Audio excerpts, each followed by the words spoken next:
Quels sont vos personnages préférés dans la série Mercredi? On va en parler et attention aux spoilers. Rothwood, un personnage qui ne sert pas à grand chose, surtout pour toute la promo qui a été faite sur l'arrivée de Lady Gaga, elle a tenu moins de 2 minutes, bravo! Mercredi, c'est le personnage central, intéressant, froide, avec un bon humour noir, perso je l'ai préféré dans la première saison, mais bon, sans elle, pas de série. Enid, elle me saoulait plus qu'autre chose, un personnage cliché mais qui se révèle bien plus intéressante à la fin de la seconde saison, j'ai hâte de la voir dans la 3. Tyler, pas de grand intérêt dans cette saison, il fait toujours la même tête, il ne sert finalement pas à grand chose, il fallait finir son intrigue. Dort, ils nous ont fait toute une intrigue mystérieuse autour de lui pour que finalement la révélation soit totalement bidon et sans grand intérêt. Agnès, voilà un personnage que j'aime bien, étrange, spécial et surtout très bien joué, elle colle parfaitement à l'ambiance des œuvres de Burton. Morticia, beaucoup plus intéressante dans cette saison 2, une bonne histoire, des révélations, j'ai bien aimé. Gomez, il est là, il ne sert pas à grand chose finalement, il reste assez transparent, mais s'il n'était pas là, ça manquerait. La chose, toujours fidèle à elle-même, c'est un peu la mascotte de la série et j'ai bien aimé la révélation sur son origine.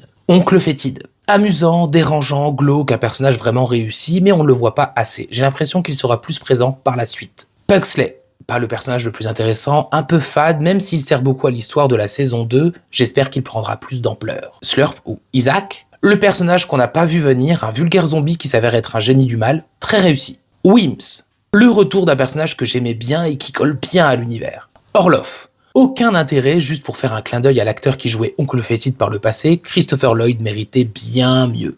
Bianca, un personnage intéressant avec une intrigue bien construite mais qui est assez secondaire. Bon alors il y a pas mal d'autres personnages mais qui passent un peu en coup de vent ou qui ne servent pas vraiment à grand chose. C'est dommage d'avoir laissé les personnages un peu de côté et de les montrer juste quelques minutes, quelques secondes sans grand intérêt. Ils seront peut-être plus exploités par la suite, enfin j'espère pour eux.